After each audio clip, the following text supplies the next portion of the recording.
Imagine this, it's April. You just made $300,000 last year at your W-2 job, and your tax bill hits, and you see $80,000.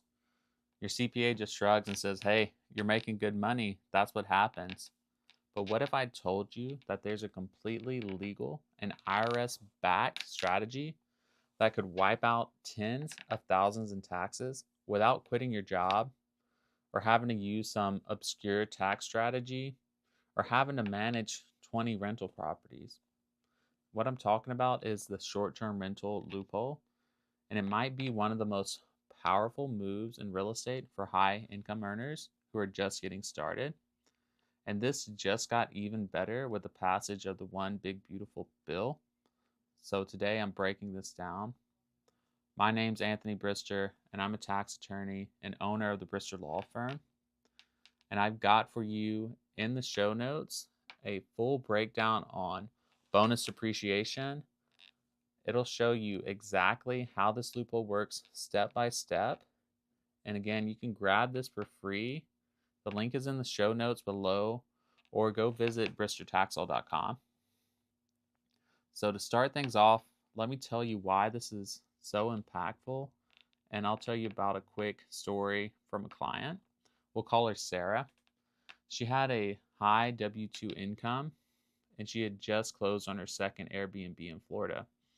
Her tax guy had no clue about the short-term rental strategy, and he told her that she couldn't qualify to use those losses to offset her income and that they would be suspended. So she found us, and in her first year with that rental, we're able to create a $56,000 paper loss without her having to become a real estate professional. And that's the magic of this loophole. And that's who this episode is exactly for. You've got great income. Maybe you're a tech executive, a doctor, business owner, or an engineer. Maybe you bought a few properties or you're about to. This is for you. So let's talk about what this loophole really is. And here's a simplified version of the short-term rental loophole. Normally, to use rental losses to offset your W-2 income, you have to qualify as a real estate professional, or in some cases, if you're making under $150,000, you can use some of those losses. But if you're making over that, your losses are going to be suspended. But short-term rentals are different. The IRS says that if your average guest stay is 7 days or less and you materially participate, you can treat it like a business and not passive rental income. And when you combine that with bonus depreciation, which lets you write off 20 to 30% of the property value in the first year, you've got a recipe for a massive tax deduction, which is going to save you big time in taxes. And this isn't a gimmick. This is straight from the tax code. You just need to understand the timing, the participation rules, and how to structure it. If you want to see exactly how much you could write off, I walked through real examples in my bonus depreciation video right below here. You can click on it or check the show notes.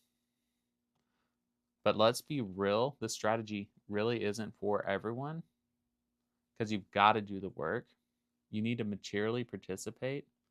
Think 100 hours plus each year and more than anyone else, or 500 hours if you've got multiple properties. You've got to buy and place the property in service before the end of the year. And you have to have an average stay of less than 7 days. If you do this, you also need to make sure that you track, document, and you're able to defend that time. But for people like Sarah and her husband, who were high income earners, just entering the real estate market, this moved the needle more than any other tax strategy that they were able to implement. You don't want to wing this. If you want some help, go book a discovery call and let's talk and look at your numbers. We'll tell you straight up if the short-term rental loophole makes sense or not. Go to bristertaxlaw.com for that. We've got another client, let's call him Paul, who was running a fabrication business. He was busy, very successful, but didn't have enough time for short-term gigs. We helped him acquire a short-term rental, implemented a cost segregation study, and even got his kids on payroll in his business. With that structure, he took over $90,000 in write-offs and unlocked additional cash flow.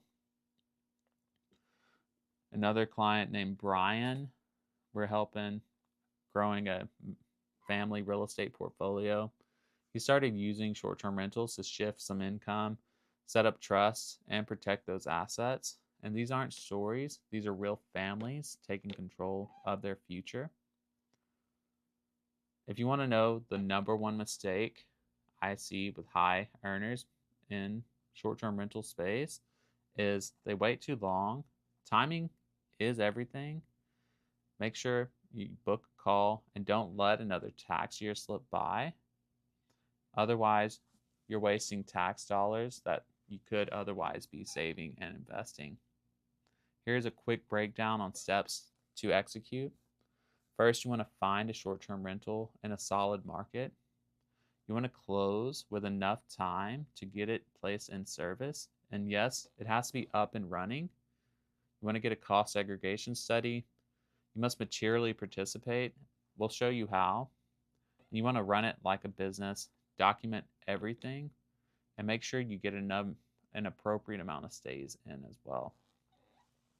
This isn't about getting rich off of one Airbnb. It's about shifting 30 to 100K of your tax bill, and that's how real wealth gets built. Some of the most common questions I get are, do I need an LLC? Should I buy in cash or finance it? And what happens if I don't materially participate? These are all great questions, and I can answer them all in detail during a comprehensive consult. If you want to use the QR code at the end of this video, schedule a consult. Let's hop on a call and see how we can help you. Let me leave you with this. This isn't just about taxes.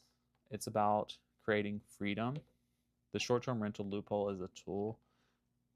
It's what lets you get from under the tax burden and reinvest more into real estate, your kids' futures, or even retire early. But the real win, it's walking into tax season with confidence, knowing that you played the game like the wealthy do, and you're paying less taxes along the way. Freedom isn't just a dream, it's a real tax strategy away, and let's build it together. Go book a discovery call at bristertaxlaw.com. Thank you for listening to me today. If this helped you, do me a huge favor. Hit the like and subscribe button and share this with one person drowning in W-2 taxes. And don't forget that free bonus depreciation walkthrough right below in the show notes. Thanks again. Tune in next week where we'll be talking about real estate professional status versus a short-term rental loophole and which one is the better strategy. Thank you.